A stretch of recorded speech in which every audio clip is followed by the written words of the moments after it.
Three arrogant bikers made a fatal mistake when they decided to cause trouble at Silver Creek shooting range, waving guns and threatening innocent customers. What they didn't know was that the quiet range instructor was Thomas Hawkins, a retired Marine Corps scout sniper with over 2,000 confirmed kills. By threatening a young female cadet, they were about to learn the hardest lesson of their lives about respecting veterans on their own turf. The distant crack of gunfire echoed across the sun-drenched grounds of Silver Creek shooting range as Thomas Hawkins adjusted the scope on a customer's rifle, his weathered hands moving with the practiced precision that had kept him alive through 4 combat tours. At 45, his steel-gray eyes had seen more combat than most could imagine, though you'd never hear him talk about it. 20 years as a Marine Corps scout sniper had taught him that true professionals let their skills do the talking. The crisp autumn morning brought with it the familiar sounds that had become his daily symphony, the sharp report of pistols from the handgun lanes, the deeper boom of rifles from the long-range section, and the quiet murmur of instruction between shots. Hawk kept his graying hair regulation short and his beard neatly trimmed, old habits that died hard. The small scar above his left eyebrow and the slight stiffness in his walk on cold mornings were the only visible hints of his time in combat zones. Silver Creek Range had become his sanctuary after retiring from the Marines 3 years ago. What started as a part-time job helping his old friend Mike Sullivan run the place had evolved into a full-time position as head instructor. Here, Hawk found a new purpose in teaching proper firearm safety and marksmanship to everyone from first-time shooters to law enforcement officers. His patient teaching style and encyclopedic knowledge had earned him respect from regulars and newcomers alike. "Mr. Hawkins," called Jenny Chen, a young police academy cadet who'd been coming for extra practice. "Could you check my grouping?" Hawk smiled as he walked over, his trained eye already noting how much her accuracy had improved over the past months. These were the moments he lived for now, helping others develop their skills, watching confidence grow along with competence. Behind his quiet demeanor, he took pride in passing on the knowledge that had served him through countless missions. The range was bustling this Saturday morning, filled with the usual mix of serious enthusiasts, weekend warriors, and new shooters getting their first taste of proper firearms training. Hawk moved between the shooting stations like a watchful guardian, offering quiet corrections to stance here, breathing advice there. He noticed everything: a slightly jerky trigger pull, a tense shoulder that would throw off aim, the subtle signs of someone who needed extra encouragement. Old Bill Thompson, a Vietnam veteran who'd been coming to the range since before Hawk started working there, gave him a knowing nod from Lane 6. They shared that unspoken understanding that came from having served, though they never talked about their experiences. Bill was teaching his grandson proper rifle technique, passing down the family tradition of responsible firearm ownership. In the office, Mike Sullivan was showing a young couple the basics of gun safety before their first lesson. Hawk could hear his friend's familiar patter through the open door. "Remember, respect for the weapon is the first rule of handling one." Mike had been running Silver Creek Range for 15 years, turning it from a simple shooting range into a respected training facility that drew people from 3 counties away. Little did anyone know that this peaceful morning of practice and instruction was about to be shattered by the arrival of some unwelcome visitors. The skills Hawk had hoped to never use again would soon be tested in ways no one at Silver Creek Range could have imagined. The sound of approaching motorcycles was about to break the rhythmic symphony of controlled gunfire, bringing with it a confrontation that would become a legendary story about respect, skill, and why you never underestimate a quiet veteran at his own range. The deep rumble of motorcycle engines cut through the crisp morning air, disrupting the steady rhythm of gunfire at Silver Creek Range. 3 heavily customized Harley-Davidsons pulled into the gravel parking lot, their chrome pipes gleaming in the autumn sun. The riders, each wearing leather jackets emblazoned with the Devil's Hand Motorcycle Club patches, dismounted with an air of arrogance that immediately caught Hawk's attention. Through the chain-link fence separating the parking area from the range, Hawk observed their movements with the careful eye of someone who'd spent years reading potential threats. The leader, a massive man with a shaved head and full beard covered in gray streaks, stood at least 6'4". A tattooed snake curled up his neck, its fangs bared near his jaw. The second man was shorter but powerfully built, with brass knuckles hanging conspicuously from his belt loop. The third, lean and wiry with long hair tied back in a ponytail, carried himself with the nervous energy of someone looking for trouble. "Heads up, Mike," Hawk called quietly into his radio. "We've got company." From his position on the rifle range, he watched as Mike emerged from the office to greet the newcomers. The range had dealt with the devil's hand before. They were known for causing trouble at local businesses, demanding protection money and intimidating people at neighboring gun ranges. But they'd never tried anything at Silver Creek, mainly because of its reputation for professional security and strict rules. The bikers swaggered toward the office, their heavy boots crunching on gravel. Hawk noticed how they spread out slightly, a practiced movement that spoke of experience and intimidation. The leader's jacket shifted, revealing the outline of what could have been a concealed weapon. Though Silver Creek was a gun range, strict protocols governed how firearms were to be carried and handled on the premises. "Keep shooting, folks," Hawk advised his students calmly, though he could see several had already noticed the newcomers. Jenny Chen's hand tightened nervously on her pistol, and old Bill Thompson moved closer to his grandson protectively. Years of combat experience had taught Hawk that tension was contagious. The key was to maintain normalcy while staying alert. Mike's voice carried across the range as he met the bikers halfway to the office. "Welcome to Silver Creek. I'm Mike Sullivan, the owner. Before you come in, I'll need to see some ID and valid firearms permits." It was standard procedure, but Hawk could tell from the bikers' body language that they weren't interested in following procedures. The leader let out a bark of laughter that made several shooters flinch. "Listen up, old man," he growled, loud enough for everyone to hear. "Name's Snake, and these are my brothers. We're here to discuss your monthly protection fee. Other ranges in the area have learned it's better to have us as friends than enemies." Mike stood his ground, though Hawk could see his friend's shoulders tense. "Silver Creek doesn't pay protection fees. We're a legitimate business with proper security. I'm going to have to ask you to leave if you're not here to shoot under our standard rules and procedures." The short biker with the brass knuckles stepped forward, cracking his knuckles menacingly. "Maybe you didn't hear right. This ain't a request. We've taken over 3 other ranges this month. Either you pay up or accidents start happening. Lots of dangerous equipment around here, right?" Several customers began packing up their gear, sensing the growing tension. A mother hurriedly ushered her teenage son toward the parking lot, though the ponytailed biker moved to block their path. "Where's the rush?" he asked with a predatory smile. "Show's just getting started." Hawk switched frequencies on his radio, spoke 3 quick words to the range's security office, then began making his way toward the confrontation. His movements were unhurried but purposeful, each step placed with the precision of someone who knew exactly what they were doing.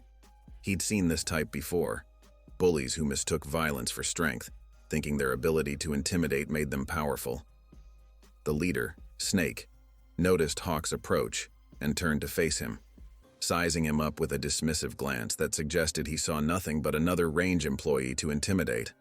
But if he'd been more observant, he might have noticed how other veterans on the range were watching Hawk move. The way old Bill Thompson nodded slightly, the knowing look in the eyes of an off-duty police officer at the pistol range, the subtle shift in atmosphere, as those who recognized real capability waited to see what would happen next. The tension at Silver Creek Range ratcheted up several notches as Snake and his 2 companions turned their full attention to Hawk. The morning sun cast harsh shadows across the scene, glinting off brass knuckles and chrome bike fixtures. The steady rhythm of target practice had almost completely ceased, replaced by an uneasy silence broken only by the autumn wind whistling through the fence. Well, Snake sneered, taking a step toward Hawk. "Looks like the range has its own security guard. Nice of you to join our business discussion." His voice carried the artificial confidence of someone used to others backing down. Behind him, the shorter biker fingered his brass knuckles, while the one with the ponytail circled slightly to the left, attempting to flank Hawk. Hawk remained perfectly still, his stance relaxed but ready. Years of combat experience had taught him to conserve energy, to let others make the first mistake. "Gentlemen," he said, his voice carrying the quiet authority that had commanded special operations teams, I'm Thomas Hawkins, head instructor here. There seems to be a misunderstanding about how we conduct business at Silver Creek." Snake's laugh was harsh and deliberate. "Only misunderstanding is yours, old-timer. See, we're the Devil's Hand MC, and this territory belongs to us now. Already got 3 ranges paying their dues. Silver Creek can either get with the program or—" He let the threat hang in the air, his hand drifting toward his jacket where the outline of a concealed weapon was visible. The shorter biker, emboldened by his leader's swagger, stepped forward. "Maybe we should give them a demonstration, Snake. Show them what happened at Pine Valley Range when they tried to resist." He slipped the brass knuckles onto his right hand, the metal catching the sunlight. Hawk's eyes tracked every movement, noting the poor fighting stance of the ponytailed biker, the way Snake favored his right side slightly, the nervous energy of the shorter one that suggested more bravado than experience. His mind automatically cataloged threats and angles, just as it had done in countless combat situations. "Last week," the ponytailed biker called out, loud enough for everyone to hear, "Pine Valley thought they could stand up to us. Now they're closed for repairs after a mysterious fire. Shame about all that expensive equipment getting destroyed." His attempt at a menacing smile looked more like a nervous twitch. Jenny Chen, the young police cadet, had moved closer to the office, her hand near her phone. Old Bill Thompson was quietly ushering other shooters toward the parking lot, his military experience telling him what might come next. Mike Sullivan stood his ground near the office door, his face set in grim determination. "Here's what's going to happen," Snake declared, taking another step toward Hawk. "You're going to walk away, pretend you never saw us, and let the grown-ups talk business. Otherwise—" He reached into his jacket, presumably for his weapon. Hawk's voice cut through the tension like a razor. "I wouldn't do that if I were you." The words were soft, but carried such authority that Snake's hand froze halfway to his jacket. "You're on camera, on private property, attempting to extort a legitimate business while carrying concealed weapons without permits. Those are serious federal offenses." The shorter biker spat on the ground.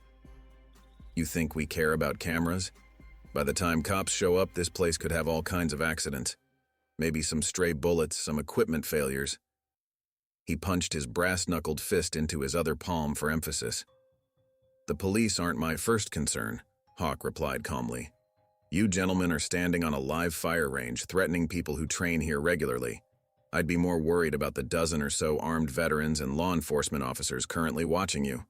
He nodded slightly toward the firing lines where several serious-faced men and women had taken strategic positions. Snake's expression wavered for the first time, his eyes darting around to notice what his bravado had caused him to miss. The disciplined stance of the observers, the way they held their weapons, the quiet professionalism that marked them as something more than weekend shooters. "You're bluffing," the ponytailed biker said, but his voice cracked slightly. "This is just a civilian range." Hawk's slight smile never reached his eyes. "Silver Creek specializes in advanced tactical training for military and law enforcement. Half our regular members are either active duty or veterans. Now, would you like to rethink your business proposal?" The atmosphere had shifted subtly but significantly. What had started as a simple intimidation attempt had evolved into something far more complex, and the bikers were slowly realizing they had walked into a situation they didn't fully understand. The next few moments would determine whether this confrontation ended peacefully or escalated into something none of them would forget.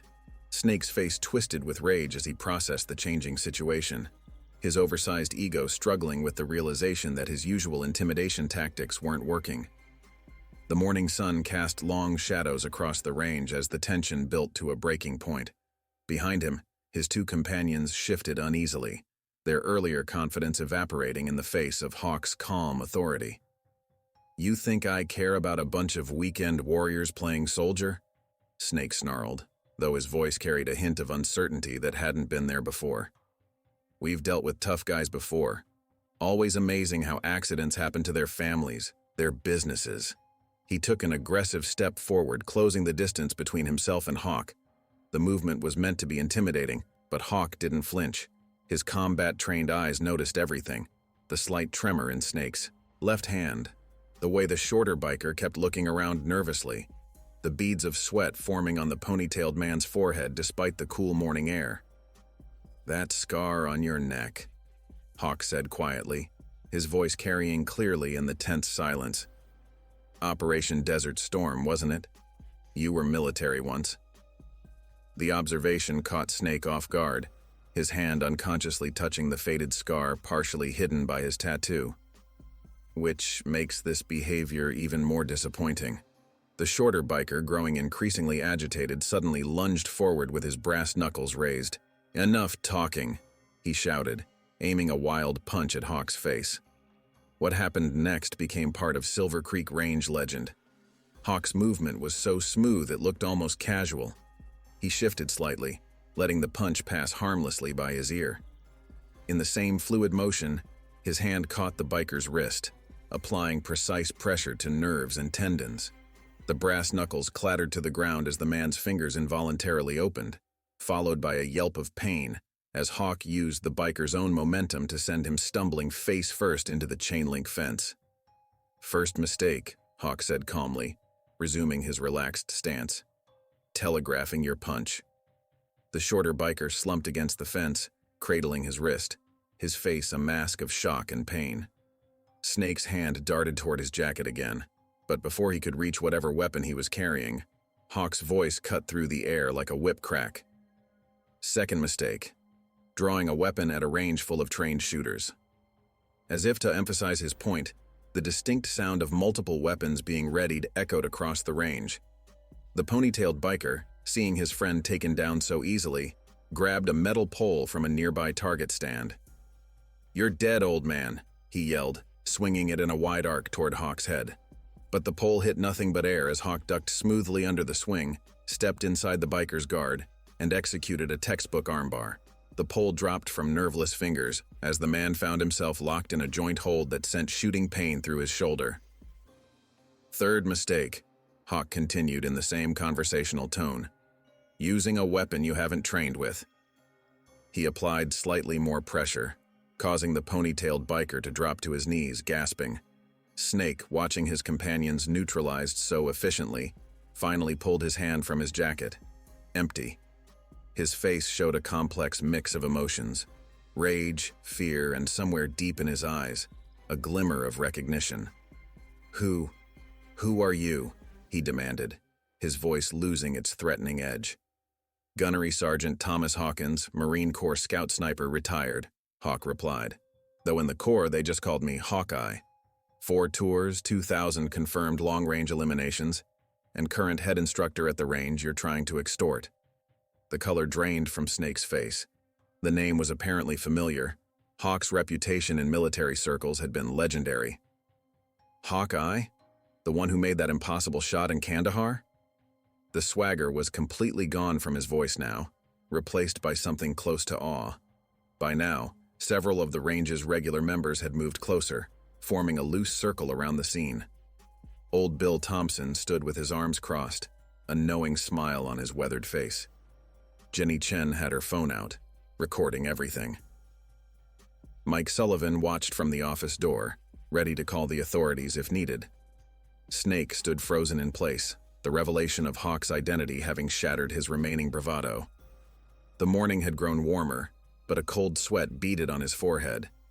His 2 companions remained where they had fallen, the shorter one nursing his wrist by the fence, the ponytailed biker still on his knees, arm locked in Hawk's effortless control. "I've spent 20 years teaching Marines how to handle weapons properly," Hawk said, his voice carrying across the now silent range. "Now I teach civilians and law enforcement the same respect for firearms and proper procedure, the kind of respect you seem to have forgotten since your own service days." He released the ponytailed biker, who scrambled away, rubbing his shoulder. Snake's face worked through a series of emotions: anger, embarrassment, and finally a hint of shame. "You don't understand," he growled, but the threat was gone from his voice. "Times are tough. The club has territory to maintain." "I understand perfectly," Hawk interrupted, taking a step closer. "You traded your military honor for easy money, decided intimidating civilians was better than protecting them. Tell me, does your old unit know what you're doing now? Would they be proud to see you threatening innocent people at a shooting range? The words hit Snake like physical blows. His massive shoulders slumped slightly, and for a moment, the hardened biker facade cracked, revealing the former soldier underneath. "You don't know what it's like," he muttered, coming back trying to fit in, feeling worthless. "Don't I?" Hawk's voice softened slightly, though his stance remained ready. "We all struggled after coming back. The difference is, some of us found ways to serve our community instead of terrorizing it." He gestured around the range. "Every veteran here knows that battle. We choose how to fight it." Old Bill Thompson stepped forward, his Vietnam veteran cap worn proudly. "He's right, son. I've been coming to this range for 15 years. Found my peace here, teaching youngsters proper respect for firearms. Better than letting the war keep fighting inside you." The shorter biker, still holding his wrist, looked at his leader.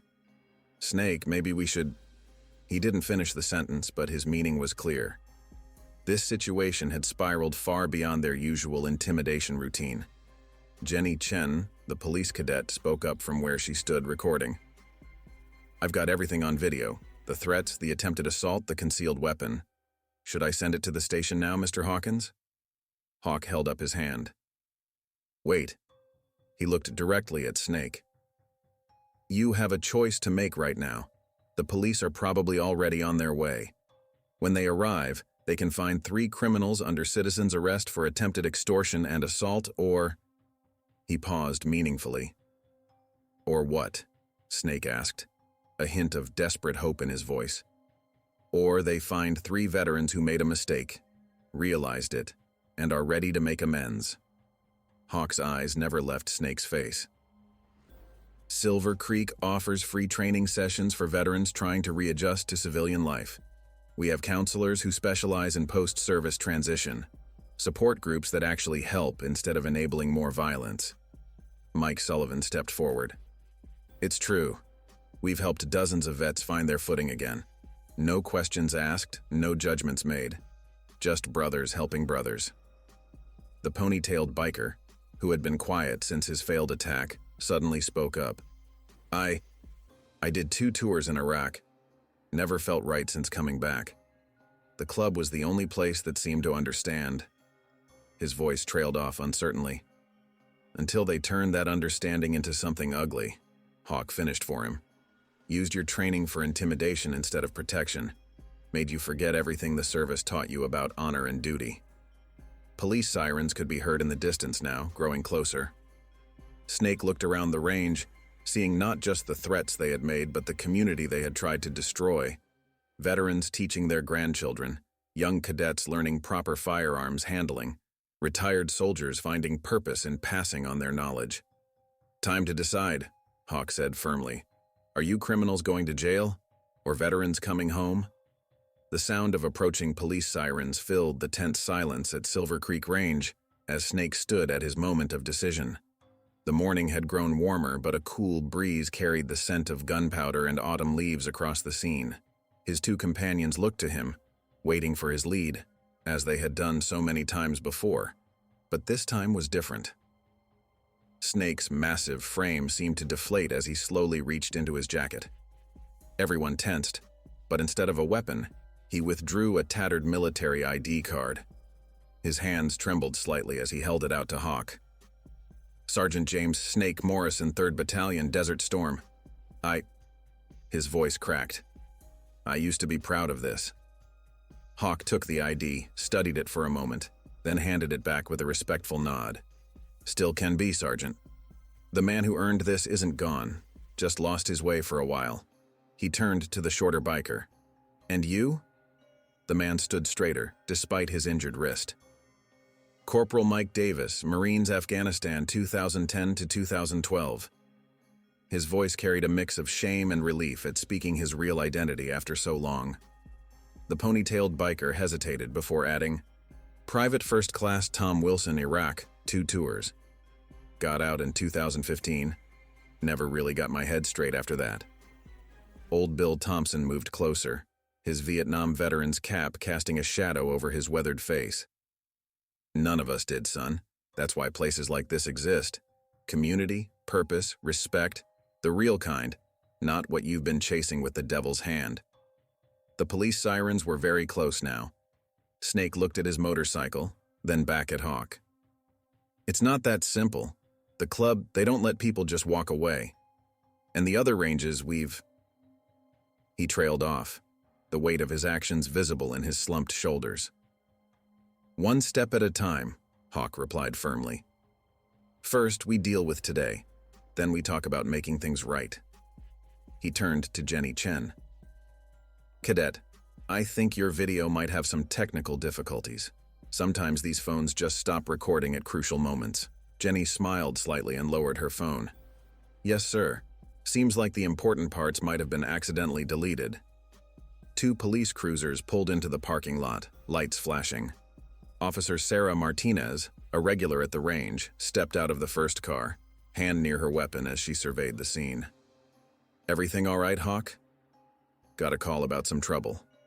Hawk gave Snake a meaningful look before responding. Just a misunderstanding, Officer Martinez. 3 veterans came in without following proper range protocols. We've sorted it out. His voice carried an authority that made it clear there was more to the story, but also that he was vouching for how it had ended. Sarah's experienced eyes took in the scene, the brass knuckles on the ground, the displaced target stand, the tense but resolving atmosphere.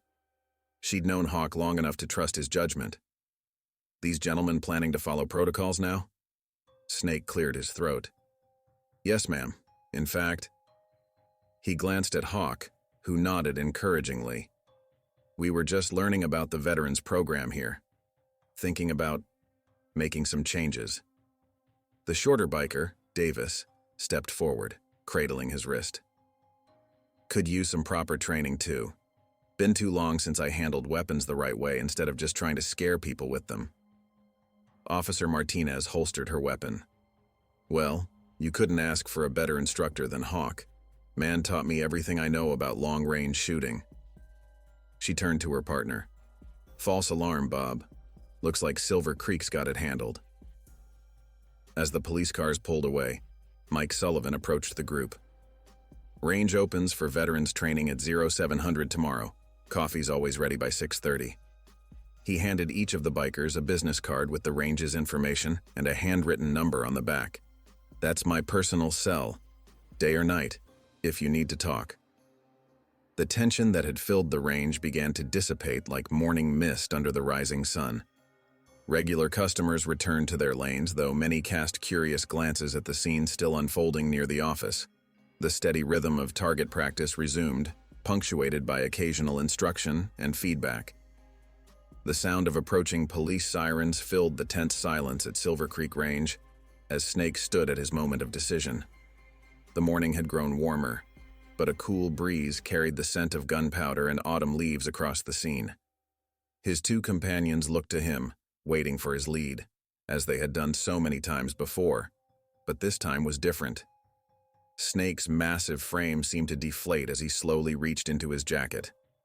Everyone tensed, but instead of a weapon, he withdrew a tattered military ID card. His hands trembled slightly as he held it out to Hawk. Sergeant James Snake Morrison, 3rd Battalion, Desert Storm. His voice cracked. I used to be proud of this. Hawk took the ID, studied it for a moment, then handed it back with a respectful nod. Still can be, Sergeant. The man who earned this isn't gone, just lost his way for a while. He turned to the shorter biker. And you? The man stood straighter despite his injured wrist. Corporal Mike Davis, Marines, Afghanistan, 2010 to 2012.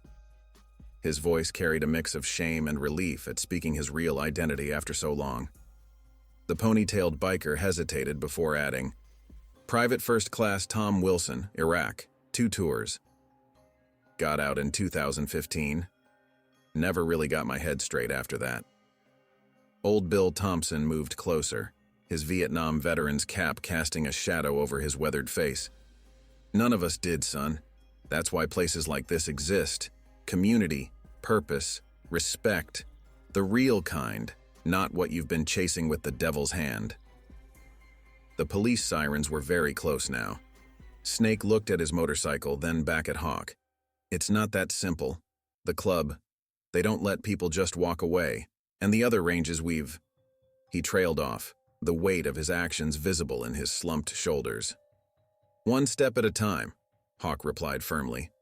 First, we deal with today. Then we talk about making things right. He turned to Jenny Chen. Cadet, I think your video might have some technical difficulties. Sometimes these phones just stop recording at crucial moments. Jenny smiled slightly and lowered her phone. Yes, sir. Seems like the important parts might have been accidentally deleted. 2 police cruisers pulled into the parking lot, lights flashing. Officer Sarah Martinez, a regular at the range, stepped out of the first car, hand near her weapon as she surveyed the scene. Everything all right, Hawk? Got a call about some trouble. Hawk gave Snake a meaningful look before responding. Just a misunderstanding, Officer Martinez. 3 veterans came in without following proper range protocols. We've sorted it out. His voice carried an authority that made it clear there was more to the story, but also that he was vouching for how it had ended. Sarah's experienced eyes took in the scene, the brass knuckles on the ground, the displaced target stand, the tense but resolving atmosphere. She'd known Hawk long enough to trust his judgment. These gentlemen planning to follow protocols now? Snake cleared his throat. Yes, ma'am, in fact... He glanced at Hawk, who nodded encouragingly. We were just learning about the veterans program here, thinking about making some changes. The shorter biker, Davis, stepped forward, cradling his wrist. Could use some proper training, too. Been too long since I handled weapons the right way instead of just trying to scare people with them. Officer Martinez holstered her weapon. Well, you couldn't ask for a better instructor than Hawk. Man taught me everything I know about long-range shooting. She turned to her partner. False alarm, Bob. Looks like Silver Creek's got it handled. As the police cars pulled away, Mike Sullivan approached the group. Range opens for veterans training at 0700 tomorrow. Coffee's always ready by 6:30. He handed each of the bikers a business card with the range's information and a handwritten number on the back. That's my personal cell, day or night if you need to talk. The tension that had filled the range began to dissipate like morning mist under the rising sun. Regular customers returned to their lanes, though many cast curious glances at the scene still unfolding near the office. The steady rhythm of target practice resumed, punctuated by occasional instruction and feedback. The rest of Saturday passed with an air of anticipation at Silver Creek Range. As Hawk resumed his instructor duties, word of the morning's events spread quickly through the tight-knit shooting community. Regular customers shared the story in hushed, respectful tones, each telling adding new details until it began to take on an almost mythical quality. Heard you didn't even have to throw a punch, said Marcus Reynolds, a retired Army Ranger who came in for his usual afternoon practice session. Just used their own momentum against them like some kind of combat Zen master. He chuckled, adjusting his shooting stance as Hawk corrected his elbow position slightly. Sometimes the best fights are the ones you win without fighting, Hawk replied, his mind already working on training plans for tomorrow's potential new students. 20 years of military experience had taught him that rehabilitation was often harder than confrontation. They're veterans who lost their way, need guidance more than punishment. As the afternoon sun cast long shadows across the range, more visitors began arriving, not to shoot, but to show support. Local police officers dropped by, just to check in, each one taking a moment to speak quietly with Hawk. A representative from the VA hospital left his card, mentioning their PTSD support groups. Even the owner of Pine Valley Range made an appearance, hope visible in his eyes as Hawk explained the situation. Never thought we'd be free of them, the man said, emotion making his voice rough. Been living in fear for months, watching my business die. If they really want to make amends. He trailed off, unable to finish the thought. Mike Sullivan clapped him on the shoulder. One day at a time, Phil. One day at a time. As evening approached and the range prepared to close, Jenny Chen helped Hawk clean and inspect the training weapons. My father was military, she said suddenly, sorting brass casings into containers. Never talked about it much, but I remember how hard it was for him to adjust. Then he found a place like this. Changed everything. Hawk nodded, understanding the unspoken parallel. Community can save lives. Gave me purpose when I came back. Might do the same for them. He checked his watch. 13 hours until tomorrow's coffee would be ready. Later that night, after the range was closed and secured, Hawk sat in his small office reviewing service records. His computer screen glowed with information about Snake, Sergeant James Morrison, decorated combat veteran, honorable discharge. The man's military record was impressive. Multiple commendations, expert marksman qualifications, 2 Purple Hearts. Quite a read, isn't it? Mike Sullivan stood in the doorway, holding 2 cups of coffee. He handed one to Hawk and settled into a chair. Did some digging on the other 2 as well. Davis was a combat engineer, high commendations for bravery under fire. Wilson served as a medic, saved 16 lives during an ambush in Fallujah. Good men who lost their compass, Hawk mused, sipping the coffee. Seen it too many times. War gives you purpose, direction, brotherhood. Coming home, everything feels empty. The office walls were covered with photographs, graduating classes from the range's training programs, groups of veterans standing proud with their marksmanship certificates, families learning firearm safety together. Each image represented someone who'd found their way to Silver Creek Range seeking something, skills, community, or just a place to belong. Called in some favors, Mike said, pulling out his phone. Got the VA to fast-track their counseling applications. Bob's already working on getting the motorcycle maintenance class set up. Sarah Martinez spoke to her captain about potential security consulting work, once they're ready. Hawk smiled slightly. Moving pretty fast for men who haven't even shown up for their first training session. You know they'll come, Mike replied confidently. Saw their faces when you spoke about honor, about service. Men like that, they're just waiting for someone to throw them a lifeline. A notification pinged on Hawk's computer. An email from Snake's old commanding officer responding to his inquiry. The message was brief but supportive. If anyone can get through to Jim, it's someone like you. He was one of my best. Whatever you need. Outside, the night was clear and cool, stars visible above the range's floodlights. Hawk walked the perimeter one last time before heading home, his footsteps automatic after years of similar patrols in far more dangerous places. Tomorrow would bring its own challenges, but for now, the range was quiet, peaceful. The following morning dawned crisp and clear, with a thin layer of frost coating the grass around Silver Creek Range. Hawk arrived at 05:30 earlier than usual, his breath visible in the cold air as he went through the morning opening procedures with meticulous care. Each target checked, each lane inspected. Everything had to be perfect for what could be a pivotal day. "Coffee's on," Mike called from the office at precisely 0600. The rich aroma filled the air, mixing with the morning mist. Old Bill Thompson arrived shortly after, carrying a box of fresh donuts from his wife's bakery. Other regular members began filtering in, each finding tasks to keep them busy while pretending they weren't waiting to see if the 3 bikers would return. "Range doesn't usually get this busy this early," Jenny Chen observed, arriving in her police cadet uniform before her morning classes. She'd switched shifts at the academy just to be present. The parking lot was already half full, regular members making excuses about early morning practice or weapon maintenance. At 06:25, the distant rumble of motorcycles broke the morning quiet. Hawk continued his preparations, deliberately not looking toward the access road. The sound grew louder, then cut off as 3 bikes pulled into the parking lot. Through the chain-link fence, he could see Snake, Davis, and Wilson dismounting, their movements hesitant but purposeful. They looked different this morning. Gone were the leather jackets with gang patches. Instead, they wore simple civilian clothes. Snake had trimmed his beard, Davis had removed his brass knuckle tattoo coverage, and Wilson had cut his ponytail. Small changes but significant ones. "Wasn't sure you'd make it," Hawk said quietly as they approached the office. His trained eye noticed they were all walking slightly straighter, more military bearing showing through now that they weren't trying to project tough guy images. "Almost didn't," Snake admitted, accepting a cup of coffee from Mike. "Club wasn't happy when we turned in our patches last night. got pretty heated. His knuckles were scraped, telling their own story of the confrontation. Davis rubbed his still sore wrist. Wilson's place got vandalized.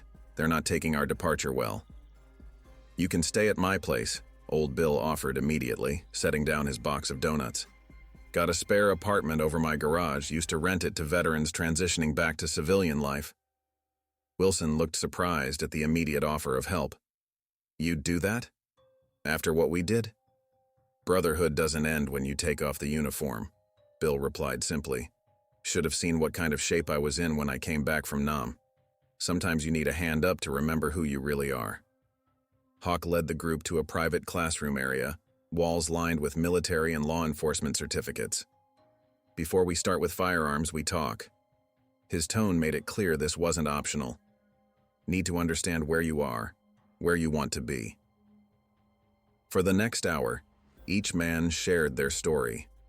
Snake spoke of coming home to a failed marriage and no job prospects, how the club had offered brotherhood when he felt most alone.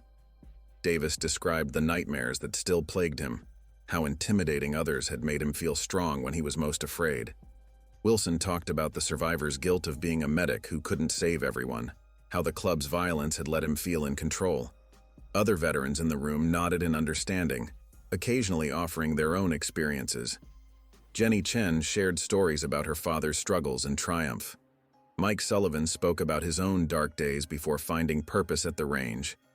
What you're feeling isn't unique, Hawk explained, his voice carrying the weight of experience. Every veteran in this room has faced similar demons. The difference is finding healthy ways to cope, to serve, to belong. Sarah Martinez arrived during the session, off-duty and in civilian clothes. Police department's always looking for security consultants with military experience, she mentioned casually. Especially for training scenarios and threat assessment. Once you're ready, of course. The morning progressed into practical training. Hawk watched as Snake, Davis, and Wilson relearned proper firearms handling, their military training slowly overriding the bad habits they'd developed. Their movements became crisper, more disciplined as muscle memory from their service days returned. The transformation over the next few weeks at Silver Creek Range was remarkable to witness. Snake, Davis, and Wilson became regular fixtures at the morning training sessions, their dedication to rehabilitation evident in every early arrival and late departure. The initial skepticism from some range members had melted away, replaced by growing respect for their commitment to change. Keep your breathing steady, Hawk instructed Snake one morning, watching through a spotting scope as his student practiced long-range marksmanship. Just like you learned in the service, let the shots surprise you. The big man's technique had improved dramatically, his military precision returning with each practice session. Word spread through the veteran community about Silver Creek's success story. Other ranges reached out for advice on setting up similar programs. The local VA hospital started referring veterans struggling with civilian transition to Hawk's training sessions. Even the police department took notice, with Sarah Martinez's captain attending several classes to observe the rehabilitation program in action. You've started something special here, the captain told Hawk after watching Davis help teach a firearms safety course to new shooters. We've got funding for a community outreach program. Could use men like them once they're ready. The Devil's Hand MC hadn't taken their members' departure quietly.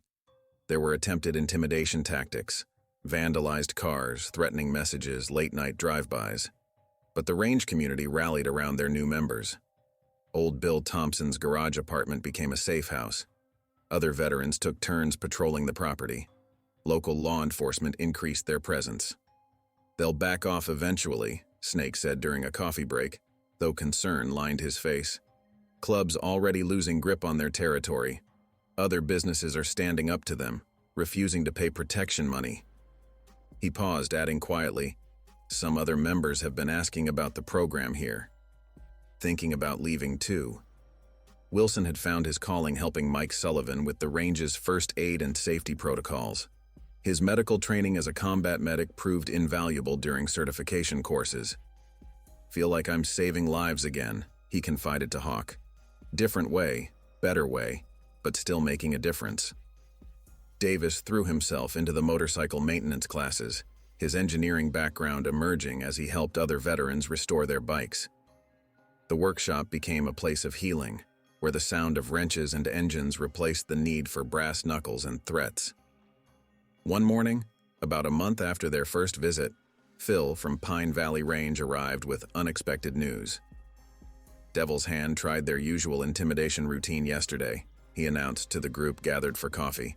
Found themselves facing a dozen veterans who'd heard about what's happening here. They turned tail and rode off. Haven't seen them since. The story repeated across the county. Businesses, emboldened by Silver Creek's example, began standing up to the motorcycle club. Veterans from different eras and services came together, offering protection and support to those who'd previously been victimized. "This is how you fight a war at home," Old Bill observed, watching Snake teach proper rifle technique to a young veteran fresh from Afghanistan. Not with violence, but with community. Not by intimidating people, but by lifting them up. Jenny Chen, now graduated from the police academy, brought her first rookie partner to train at the range. Wanted him to see what real rehabilitation looks like, she explained. How people can change when you give them the chance. The transformation wasn't just in the 3 former bikers. Silver Creek Range itself had evolved, becoming more than just a shooting facility. It was a sanctuary for veterans finding their way back to civilian life, a place where military precision met compassion and understanding. "Never thought I'd be on this side of the law," Snake admitted one evening, helping Hawk close up the range. "Funny thing is, feels more like the brotherhood I was looking for than the club ever did." 6 months after the confrontation that changed everything, Silver Creek Range hosted a special ceremony. The parking lot was packed with vehicles, police cruisers, motorcycles, family cars, and even a VA hospital van. Veterans from all branches of service gathered to celebrate the graduation of the range's latest training class, including Snake, Davis, and Wilson. "Today marks more than just the completion of a firearms safety course," Hawk addressed the assembled crowd, his voice carrying across the morning air. "It represents the power of second chances, the strength of community, and the enduring bond of military brotherhood." Behind him, the 3 former bikers stood at parade rest, their posture reflecting renewed military discipline. The transformation extended far beyond their appearance. Snake had accepted a position as a security consultant for the police department, his tactical knowledge now used to protect rather than intimidate.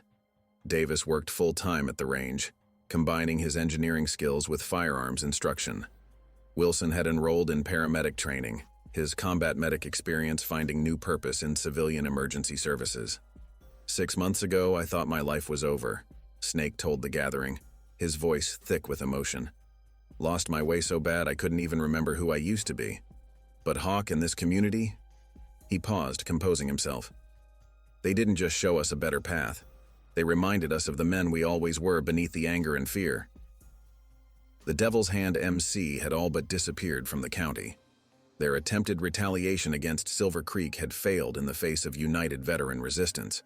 More importantly, their ranks had thinned as other members, inspired by Snake's group, sought their own paths to rehabilitation. "Got word this morning," Sarah Martinez announced during the ceremony. "Last 3 businesses in the county stopped paying protection money. Clubs moving on to easier territory. But we're ready if they try coming back." She nodded toward the graduates, now part of the solution instead of the problem. Old Bill Thompson's garage apartment had become the first of several transition homes for veterans in crisis. "Call it Operation New Start," he explained, showing off the renovated spaces. "Give them a safe place to land while they figure out their next mission." Already had 15 success stories. The range itself had expanded its programs. What started as one veteran's stand against intimidation had grown into a comprehensive rehabilitation center. Shooting instruction mixed with counseling sessions, job training, and peer support groups. The VA hospital had taken notice, officially partnering with Silver Creek to provide services. "Remember that first morning?"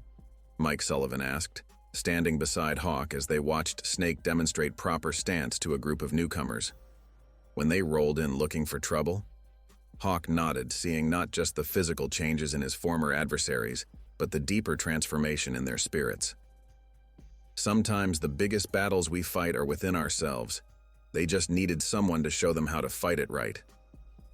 Jenny Chen, now a full-fledged officer, had become a regular instructor at the range. "My father would have loved this place," she said, helping Wilson organize a first aid certification class. "He always said veterans need purpose more than pity. Look at what you've created here." The ceremony concluded with a demonstration. Snake, Davis, and Wilson led their fellow graduates through a complex shooting drill, their movements precise and controlled. The watching crowd burst into applause at the display of skill and discipline. "This is just the beginning," Hawk told the gathering as the formal proceedings ended. "Every veteran who finds their way here becomes part of something bigger, a community that understands because we've walked the same paths, fought the same battles, faced the same demons."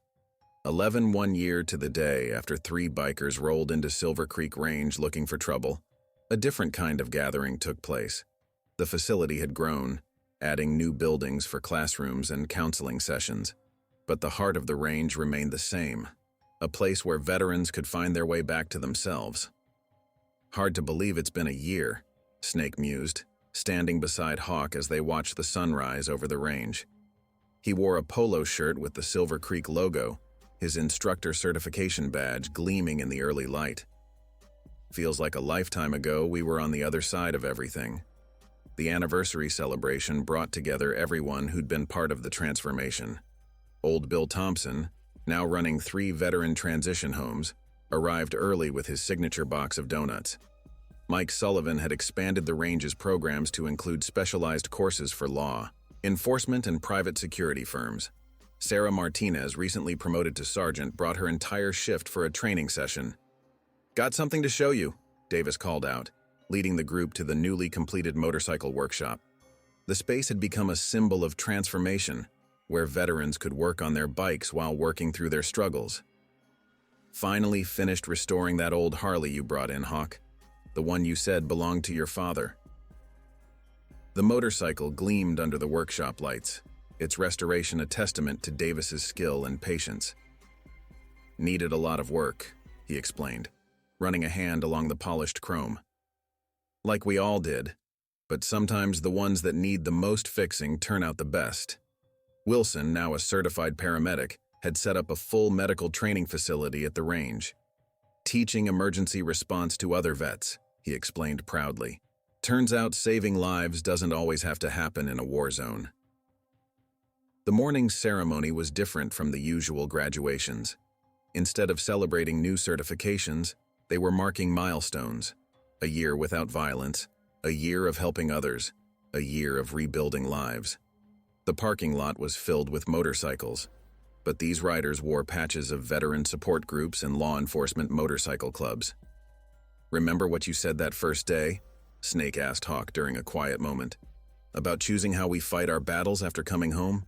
Never really understood what that meant until now." Jenny Chen, who'd become one of the range's most dedicated supporters, shared stories of how the program had influenced her police work. "We're seeing more rehabilitation, less confrontation," she reported. "Other departments are starting to copy the model. Turns out treating veterans like veterans instead of criminals makes a difference." The Devil's Hand MC had become a cautionary tale, their influence fading as more members chose rehabilitation over intimidation. The last holdouts had left the county months ago, leaving behind a stronger, more united community. "Got a call from the governor's office," Mike announced during the celebration. "They want to use Silver Creek as a model for veteran rehabilitation programs statewide. Seems word's gotten around about what we've built here." Old Bill Thompson, his Vietnam veteran's cap now accompanied by a Silver Creek instructor badge, summed it up best. "What happened here wasn't just about stopping some troublemakers. It was about showing there's always a way back to honor, always a path to redemption if you're willing to take it." As the day wound down, Hawk found himself back at the spot where he'd first confronted Snake and his companions. The range had changed, expanded, improved, but that spot remained special, a place where a potential tragedy had transformed into something remarkable. "You know what the best part is?" Snake said, joining him in watching the sunset. "Every time someone new comes in looking like we did, lost, angry, searching for something they can't name, We can tell them we've been there. Show them there's another way. The sound of gunfire from the practice lanes provided a familiar backdrop to their conversation, but now it represented something different, not threat or intimidation, but discipline, focus, and healing. The rhythmic shots spoke of veterans finding their way back, of skills once used in war now dedicated to peace. Mission accomplished? Mike asked, bringing them coffee as the celebration wound down. Hawk shook his head, smiling slightly. Mission continuing, he corrected. Always another veteran needing direction, always another battle to fight the right way. But now we've got a proper army to help fight it. As darkness fell over Silver Creek Range, the lights illuminated more than just the shooting lanes. They lit up a beacon of hope for veterans lost in the darkness of their post-service struggles. The place where 3 bikers had once sought to cause trouble had become a sanctuary where troubled souls could find their way home. The story of that morning a year ago was still told at Silver Creek Range, but it had evolved. It was no longer just about a veteran who stood up to bullies. It was about the power of second chances, the strength of community, and the enduring bond of those who serve. In the end, the greatest victory hadn't been won with weapons or violence, but with understanding, patience, and the unwavering belief that it's never too late to remember who you really are.